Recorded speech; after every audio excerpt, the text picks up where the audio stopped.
Bom dia, meus irmãos, graça e paz, em nome do Senhor Jesus. Estamos aqui para celebrar, exaltar e engrandecermos o nome do nosso Deus. Amém. Eu convido os irmãos a abrir as suas Bíblias na primeira carta de Timóteo, capítulo de número 4 e o versículo de número 8. Primeira carta de Timóteo, capítulo de número 4 e o versículo 8.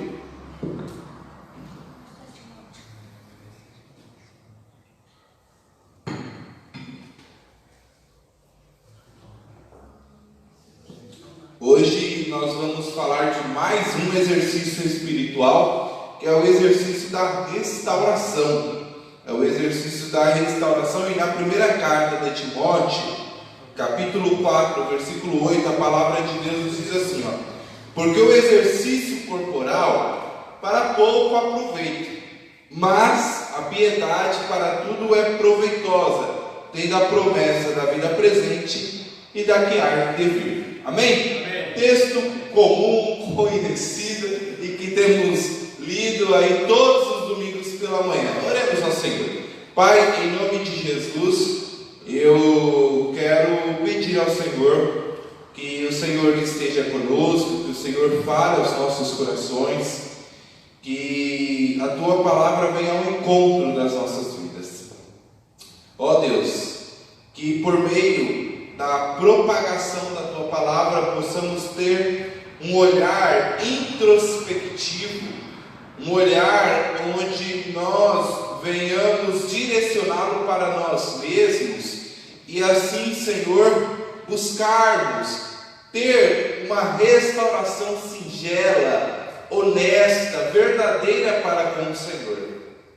Clamamos a Ti, ó Deus, pois é o Senhor que é o nosso refúgio, é do Senhor que vem as nossas forças, é do Senhor que vem a nossa espiritualidade, a nossa experiência espiritual, a nossa comunhão com o Senhor vem de Ti.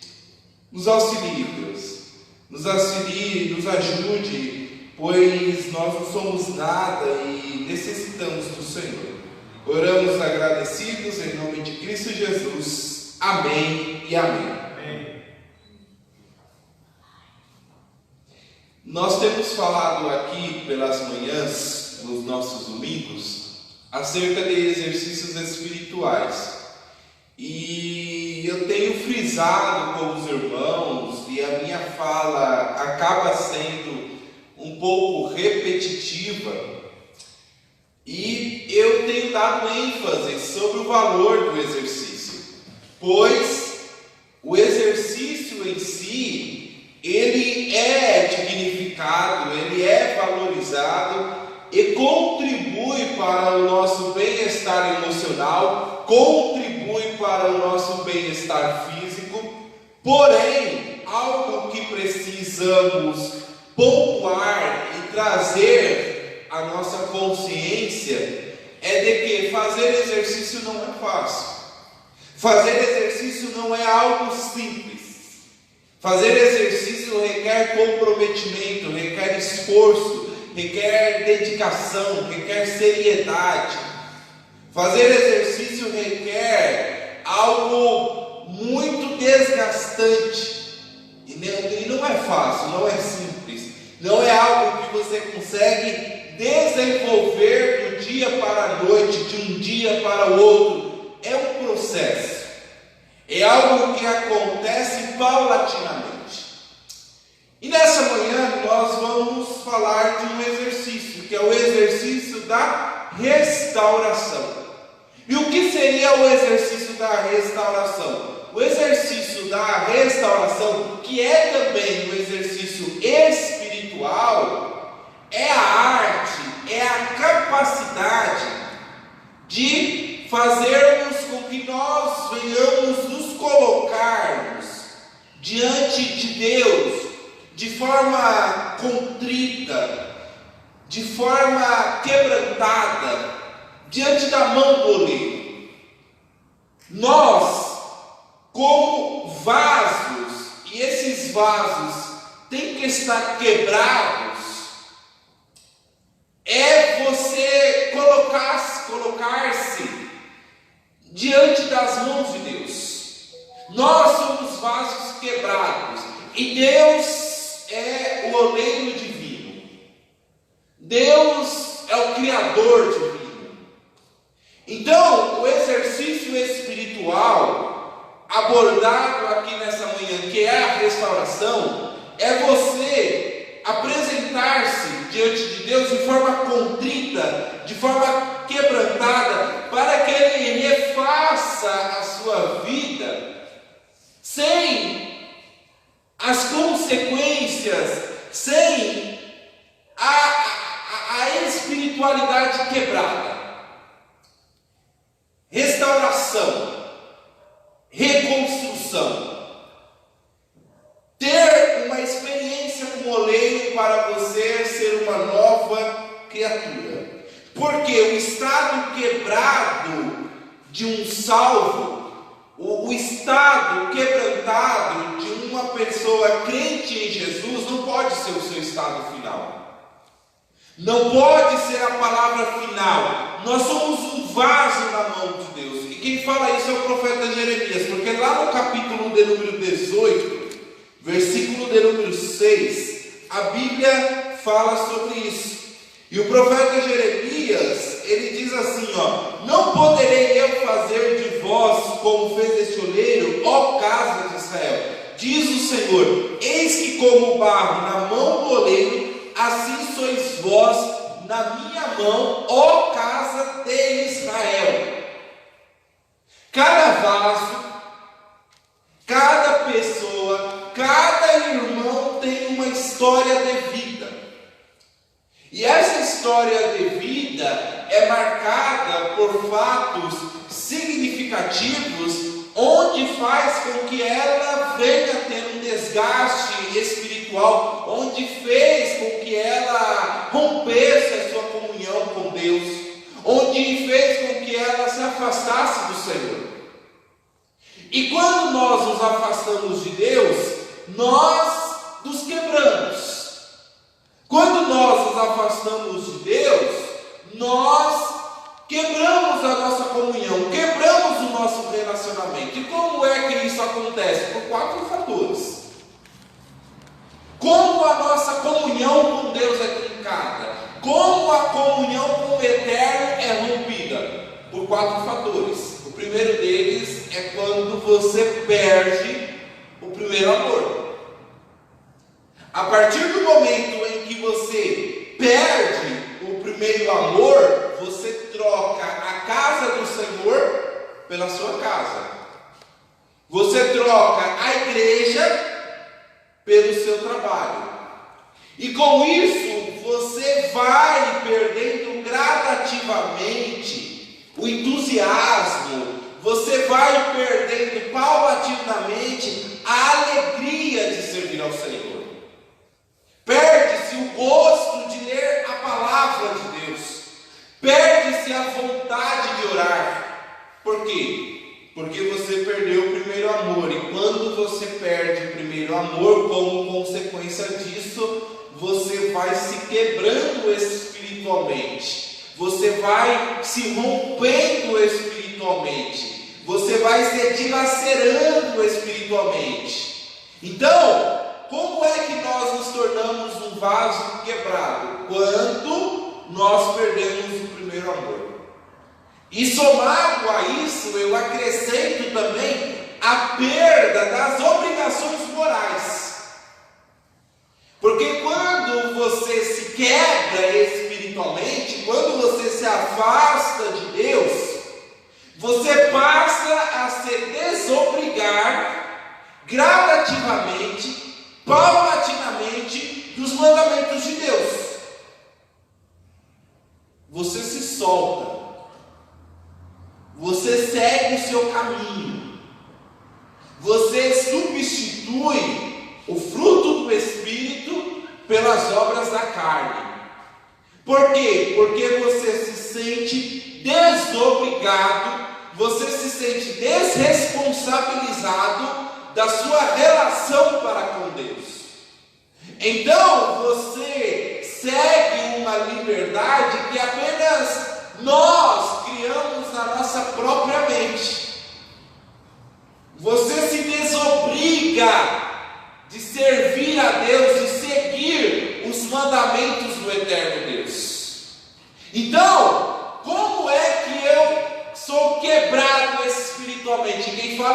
Jeremias: nós somos quebrados porque nós perdemos o primeiro amor, porque nós vamos perdendo um senso de responsabilidade moral, responsabilidade cívica, responsabilidade espiritual para com Deus, e somado a isso também nós vamos perdendo a pureza doutrinária, nós vamos perdendo a singeleza do Evangelho. Nós começamos a perder a autoridade da palavra de Deus. Nós começamos a questionar se o que a Bíblia diz é de fato verdade ou real. Nós passamos a desenvolver o pensamento de que o que faz com que venhamos ser salvos é as obras e não a fé. Passamos a praticar, passamos a crer até mesmo em reencarnação. Passamos a não acreditar na ressurreição, pois perdemos a pureza doutrinária, perdemos a essência do Evangelho. E quando isso acontece, a nossa espiritualidade é quebrada, a nossa espiritualidade é desnutrida, a nossa espiritualidade é devastada. Por quê? Porque nós perdemos o primeiro amor, perdemos a pureza doutrinária, nós passamos a nos sentir desobrigados de responsabilidades morais para com Deus. Deus não me ensinou a fazer isso, ou o que Deus me ensinou a fazer, isso não tem mais um peso na minha vida. Eu me sinto agora desresponsabilizado, eu me sinto agora livre para fazer o que quiser. E você também passa a perder o senso de dependência. Porque quem tem uma comunhão viva com Deus, quem tem uma comunhão autêntica com o Senhor, depende dele, por ele e para ele. Mas, quando queremos viver de forma autêntica, queremos viver de forma egoísta, de forma individual, nós nos tornamos independentes. Rompemos com a dependência. E então você passa a sabotar a si mesmo, pois você acredita que não precisa da sabedoria de Deus para direcioná-lo. Passamos a acreditar que não precisamos do amor de Deus. Passamos a acreditar que não precisamos da sua graça. Você começa a achar e a pensar, e eu me incluo nessa porque o conceito é nós começamos a achar que podemos e que daremos conta de tudo. Nos tornamos onipotentes, nos tornamos oniscientes, nos tornamos onipresentes e vivemos como que se nós fôssemos eternos, e isso é prejudicial para a nossa espiritualidade, pois já nos tornamos vasos quebrados. Já nos tornamos pessoas com a espiritualidade devastada, dilacerada, porque perdemos o primeiro amor, porque perdemos o senso de responsabilidade para com Deus, o senso de responsabilidade moral, a integridade, perdemos a pureza doutrinária, perdemos o senso, perdemos aquele sentimento, perdemos aquela doçura da dependência de Deus, porque agora nós achamos que podemos fazer tudo, que conseguimos realizar tudo, e assim nós desvalorizamos, nós desmerecemos o agir de Deus, porque Deus é poderoso, Deus é onipotente, não importa qual seja o estrago da nossa vida, Deus pode fazer uma mudança. Não importa qual seja a quebradiça, a rachadura que está na nossa espiritualidade, Deus restaura todas as coisas, Deus restaura todas as áreas, Deus restaura todas as pessoas. Deus é um grande restaurador. A Bíblia fala que Deus restaura a nossa saúde física. A Bíblia fala que a capacidade do Deus restaurador é tão grande, é tão tremenda, que Deus restaura o físico. Se lermos lá no livro do profeta Isaías, capítulo de número 38, versículo de número 6, veremos que Deus restaura o doente. Se lermos os evangelhos, contemplaremos Deus restaurando a vista de um cego. Veremos Deus restaurando a fala do mudo. Veremos Deus restaurando a audição de uma pessoa que é surda. Por quê? Porque Deus nos restaura fisicamente. A Bíblia também vai falar que Deus tem a capacidade, que Deus tem o poder de nos restaurar espiritualmente. Isso está registrado lá em 1 Coríntios, capítulo de número 15, versículo de número 53. O apóstolo Paulo diz assim, porque convém que isto que é corruptível se revista da incorruptibilidade, e que isso que é mortal se revista da imortalidade. Deus restaura o nosso físico, mas Deus restaura também a nossa espiritualidade.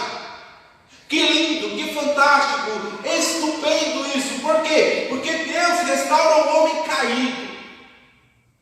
O homem que está afastado de Deus por causa do pecado, Deus o justifica, Deus o glorifica, Deus o santifica. E o apóstolo Paulo fala que Deus nos dá um novo corpo, que Deus nos faz uma nova criatura, porque nós temos e somos quebrados, mas diante da humildade, diante da vontade, diante do querer, ao praticarmos o exercício da restauração, em de nos apresentarmos a Deus de forma contrita, de forma quebrantada, Deus nos restaura. Deus restaura o nosso culto a Deus. Deus restaura o nosso físico, Deus restaura a nossa espiritualidade e Deus restaura o nosso culto. A Bíblia fala que Deus restaura o altar. A Bíblia fala que Deus restaurou o tabernáculo, Deus restaurou os muros, Deus restaurou a cidade de Jerusalém. A Bíblia fala que Deus restaurou o templo. Lá em Neemias, capítulo de número 2, versículo de número 2 e o versículo 2, a Bíblia fala que Deus restaurou a sorte de Judá e de Israel. Deus restaurou o seu povo. Em Neemias, capítulo 2, versículo 2, vou até achar o texto aqui para ler aos irmãos. E esse texto vai falar mesmo da restauração, e é incrível, porque está abordando justamente a soberania do eterno Deus. Em Neemias, capítulo 2, versículo 2 diz, e o rei me disse, por que está triste o teu rosto? Pois não estás doente, não é isso senão tristeza de coração? Então temi sobremaneira. Neemias estava desolado, Neemias estava desencorajado, Neemias estava abatido, mas Deus restaurou a sorte do seu povo. E o povo, nos capítulos seguintes, vai ser restaurado e prontificado, preparado para adorar ao Senhor. Deus restaura a sorte do seu povo por meio de Neemias. A Bíblia vai falar também que Deus restaura a ecologia, que Deus restaura o planeta que o homem poluiu e o estragou. É estupenda a magnificência de Deus.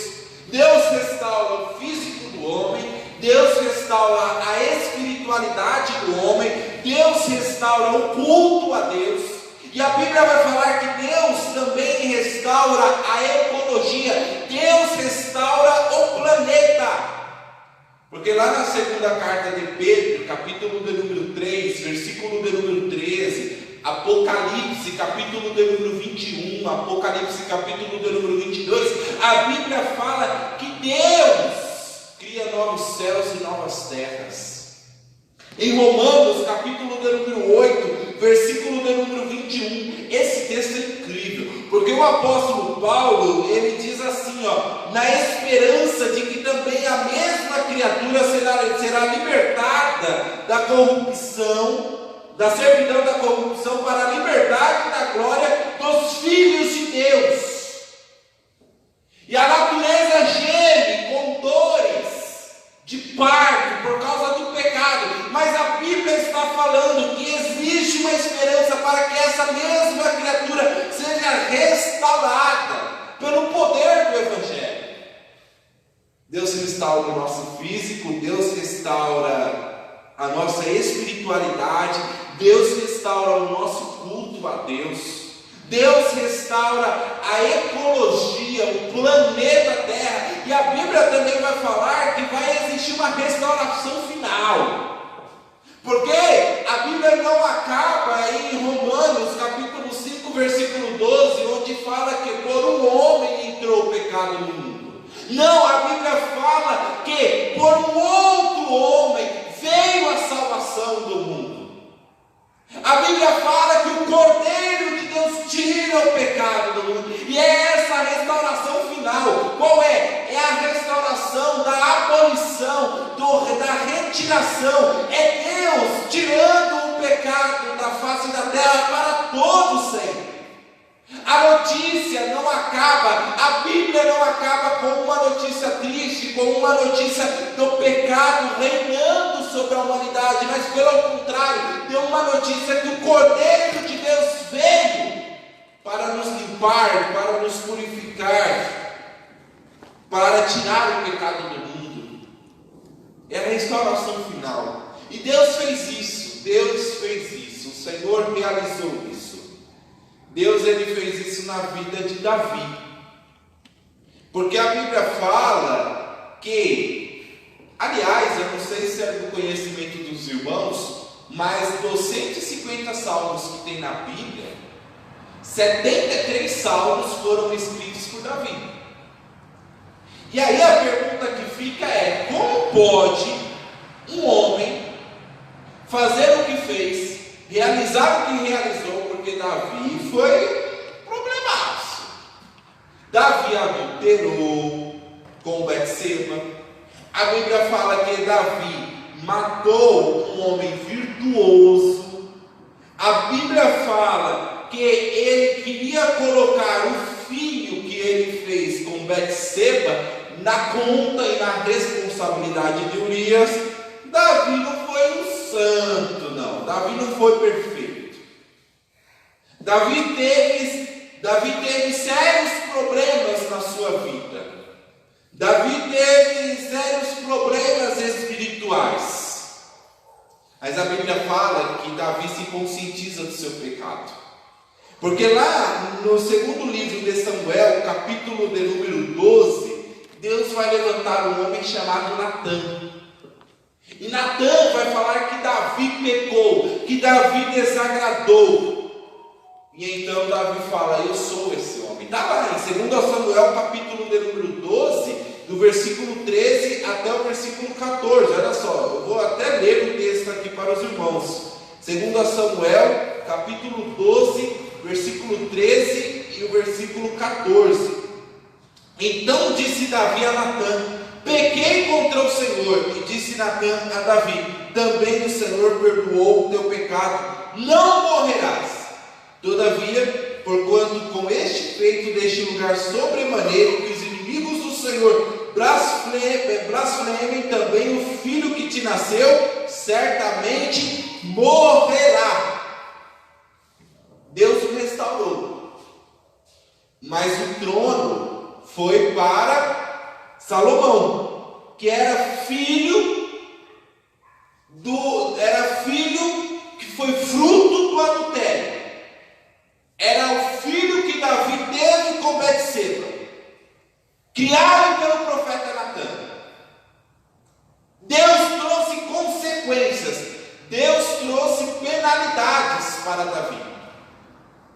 mas Deus o restaurou.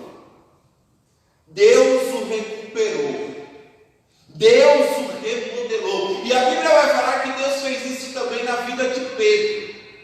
Porque a Bíblia fala que Pedro também passou por um momento na sua vida extremamente desesperançoso. Pedro desagradou ao Senhor, porque a Bíblia fala que Pedro não levou a sério, Pedro não acreditou que ele o negaria, que Pedro negaria Jesus por 3 vezes. Mas, se nós avançarmos um pouco na Bíblia, seguindo uns capítulos adiante, veremos que Pedro o negou, que Pedro rejeitou Cristo. Pedro passou por um momento em que a sua espiritualidade ficou desestruturada, que a sua espiritualidade ficou dilacerada. Mas, quando Jesus ressuscitou, quando Jesus retornou, lá no Evangelho de João, capítulo de número 21, o que é que Jesus faz? Vai ao encontro de Pedro e fala: Pedro, tu me amas? E da mesma forma, por 3 vezes, Pedro fala: Senhor, tu sabes que eu te amo. E por que Jesus fez isso? Para colocar no mesmo pé de igualdade. Se por 3 vezes você me negou, agora por 3 vezes você está declarando que me ama. Agora por 3 vezes você está afirmando que quer eu na sua vida. Deus restaurou a vida de Pedro. Deus restaurou a vida daquele homem que o negou. Jesus pergunta a Pedro se o ama, e por 3 vezes consecutivas Pedro fala que sim. Porque Deus estava querendo mostrar a reconstrução, a restauração da sua identidade espiritual. A reconstrução da sua espiritualidade para com Deus. O caminho da restauração é um caminho extremamente difícil. O caminho da restauração é um caminho extremamente tortuoso, dolorido, porque é você se apresentar diante de Deus da forma como você está, da forma como você é, e anunciar, falar aquilo que tanto te incomoda. E quem está quebrado espiritualmente sabe do que eu estou falando. E quando nós estamos quebrados, e quem nos quebra é o pecado, quem nos quebra é o desagrado a Deus. Aliás, o John Stott, ele fala assim, o que é pecado? Pecado é você colocar-se no lugar de Deus.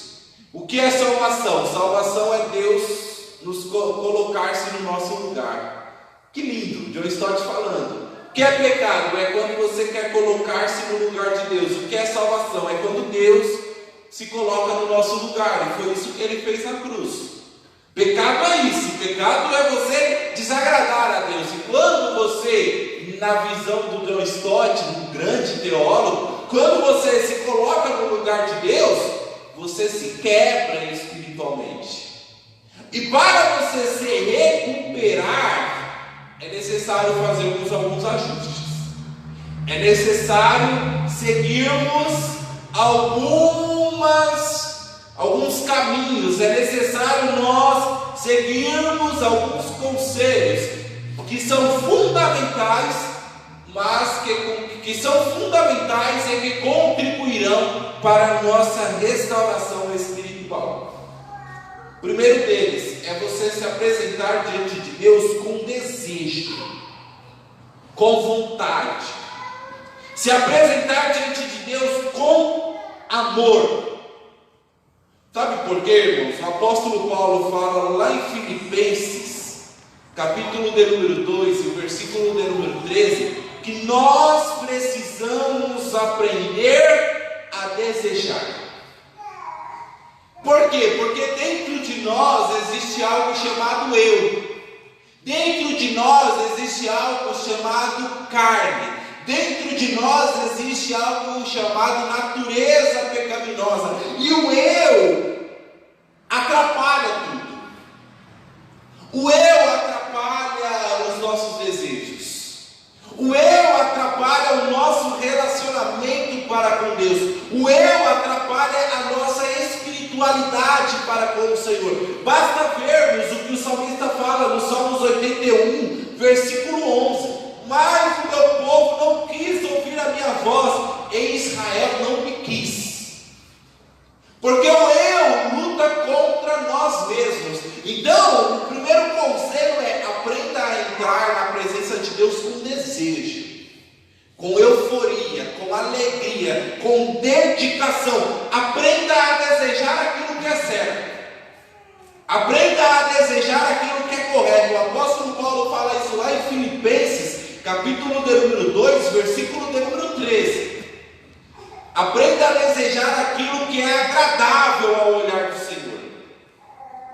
Depois, seguindo esse caminho da restauração, você precisa passar em mais um lugar. Você precisa aprender, precisamos compreender a entrar na presença do Senhor com um pedido. E entrar na presença do Senhor com um pedido é você orar, pedindo ao Senhor para que Ele te tire do poço da perdidão. É pedir para que o Senhor recupere a sua espiritualidade. O salmista Davi fala lá no Salmos 80, se os irmãos quiserem, leiam esse salmo em casa, esse salmo é incrível. Porque o salmista fala assim: olha, Senhor, restaura-me. E essa fala de Davi, restaura-me, no Salmos 80, ela é repetida por 3 vezes. Que essa seja a nossa oração diante da nossa apresentação para com o Senhor. Entrar na presença do Senhor com um pedido e falar: Senhor, restaura a minha vida. Senhor, reconstrua a minha vida. Senhor, recupere a minha espiritualidade. Segundo conselho: entre na presença do Senhor com pedido.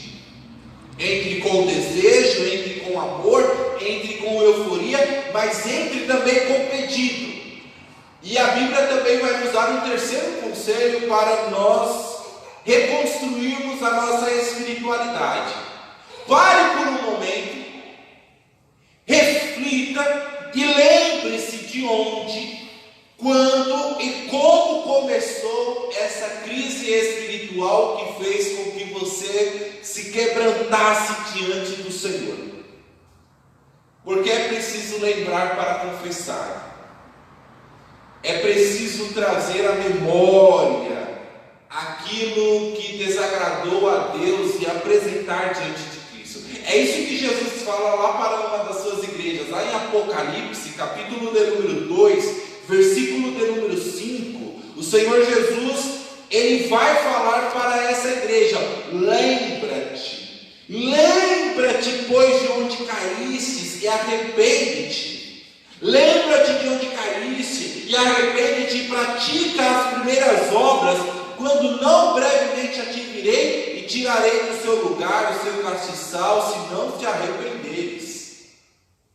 Jesus está falando: pare, reflita, traga à sua mente o que aconteceu, o que você fez, o que você realizou. Traga à sua mente onde isso começou, por que aconteceu, quando isso aconteceu, e fala diante do Senhor. Foi esse pedido que Jesus trouxe e falou para a sua igreja. Aprenda, e aqui eu já trago o quarto conselho para nós experimentarmos uma restauração genuína. Aprenda a confessar o pecado todo. Aprenda a confessar o pleno, o completo. Não é apenas os pecados mais pesados ou os mais simples. Não é apenas você falar aquela expressão: Senhor, me perdoa, Senhor, por todos os pecados. Não, aprenda a colocar nomes no pecado. Aprenda a falar o pecado da forma como ele é. Falar: Senhor, me perdoa por aquela brincadeira inocente, me perdoa por aquela fala que na minha visão era inocente, mas que na verdade tem um teor pecaminoso.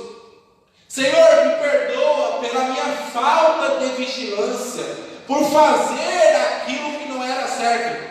Colocar nome no pecado.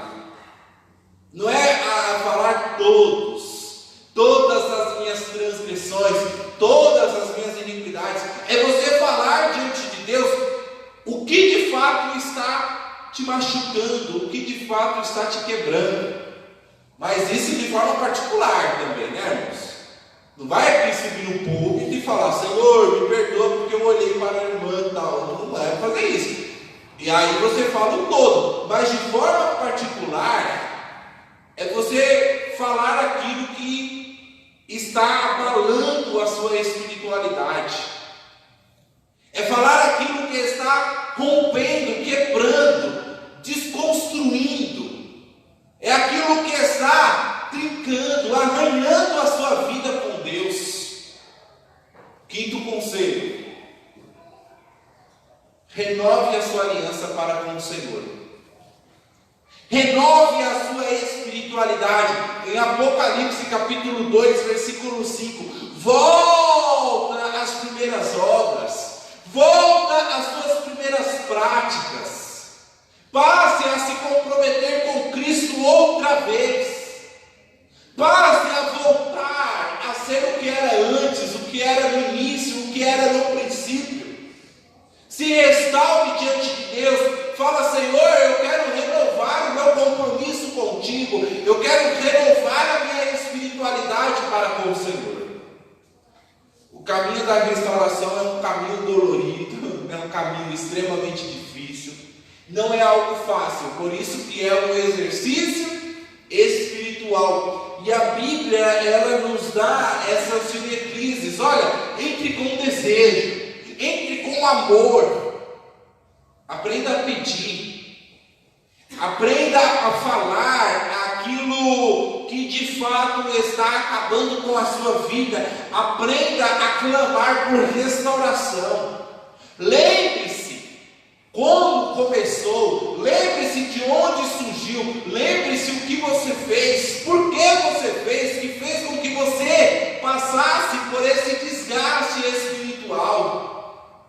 A Bíblia nos dá a diretriz: olha, procure renovar a sua aliança para com Deus, procure estabelecer, procure renovar, procure ter uma nova experiência de comunhão com o Senhor. E aí, depois que você fazer tudo isso, depois que nós fazermos tudo isso, é deixar o restante com Deus, é deixar Deus atuar, é deixar Deus agir. E na minha opinião, irmãos, esse é o mais difícil. Deixar Deus cuidar de tudo, esse é o mais difícil, porque nós queremos estar no controle. E quem fala isso é o salmista Davi. O salmista Davi, ele compreende isso, e ele fala lá no Salmo 37, versículo 5, fala: com a sua voz troveja maravilhosamente, faz grandes coisas que nós não podemos compreender. O que o salmista está dizendo é: Senhor, eu não consigo entender os teus caminhos, eu não consigo entender como o Senhor realiza, eu não consigo entender por meio de quem o Senhor realiza, mas eu sei que o Senhor troveja, eu sei que o Senhor realiza, eu sei que o Senhor restaura, eu sei que o Senhor reconstrói. E da mesma forma que Deus reconstruiu, da mesma forma que Deus restaurou a vida de Davi, que Deus restaurou a vida de Pedro, Eu acredito que Deus pode restaurar a nossa espiritualidade. Eu acredito que Deus pode restaurar a nossa vida com Ele, porque nós podemos renovar a nossa aliança, nós podemos experimentar a boa, perfeita e agradável vontade do Senhor. Embora o caminho não seja fácil, embora nós venhamos ter perdido a pureza doutrinária, embora nós venhamos ter perdido o primeiro amor, embora nós venhamos perder a desobrigação moral para com o próximo, para conosco mesmo, embora venhamos perder aquele senso de dependência para com Deus, Deus é poderoso, Deus é tremendo. Deus tem capacidade de nos restaurar fisicamente, Deus tem capacidade de nos restaurar espiritualmente, Deus tem capacidade de restaurar o nosso culto para com o Senhor, Deus tem a capacidade de restaurar todo o planeta, Deus tem a capacidade de restaurar o mundo por completo. Deus é poderoso, Deus é soberano, Deus vive, Deus reina. Cristo Jesus venceu a morte, e a palavra, a notícia final não é para o homem que entrou o pecado no mundo, não. A palavra final é: Cristo ressuscitou. O Cordeiro de Deus tira o pecado do mundo. João capítulo 1, versículo de número 29. O Evangelho, a palavra de Deus se encerra não com o pecado do mundo, mas a Bíblia se encerra, a história bíblica, a narrativa evangelística acaba com o anúncio de que Deus venceu a morte, de que Deus venceu o pecado, de que Cristo Jesus tira o pecado do mundo. É por isso que Ele restaura Davi, é por isso que Ele restaura Pedro, é por isso que Ele restaura a minha, é por isso que Ele restaura a sua vida. E esse caminho de descomplexação, esse caminho de desnutrição espiritual, esse caminho quebrado, esse caminho que está trincado, ele vai ser ajuizado, ele vai ser reconstituído, ele vai ser costurado, remodelado pela soberania de Deus, pela grandeza do Senhor. Amém, amém, amém, amém. Pai, em nome de Jesus, obrigado, Senhor Deus, por essa palavra. Obrigado, Senhor Deus, por esse ensinamento. Obrigado, Senhor Deus, por essa compreensão da Tua palavra. Às vezes, ó Senhor, nós ficamos indignados conosco mesmo, porque nós pecamos contra Ti, nós vamos abafando o pecado, nós vamos jogando a poeira para debaixo do tapete, mas aquilo está matando a nossa espiritualidade, aquilo está acabando conosco.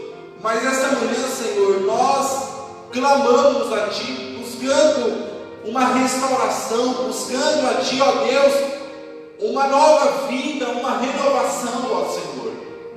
Ó Deus, que possamos experimentar, que possamos vivenciar um novo relacionamento para com o Senhor. Nos ajude, Deus, nos ajude a praticarmos esse exercício da restauração, esse exercício da apresentação quebrantada perante o Senhor. E nós nos sujeitamos, Senhor, nós nos submetemos e somos um vaso quebrado. E Tu, ó Deus, é o divino oleiro, o Senhor é o divino pastor, o Senhor é aquele que pode nos remodelar, o Senhor é aquele que pode nos reconstruir. Por isso entregamos, Senhor, todos os cacos quebrados, todos os pedaços de nós mesmos, nós apresentamos, nós entregamos ao Senhor, para que o Senhor nos reconstrua, para que o Senhor nos traga vida, e vida com abundância. Amém, amém, amém, amém, amém. Deus abençoe os irmãos, em nome de Jesus.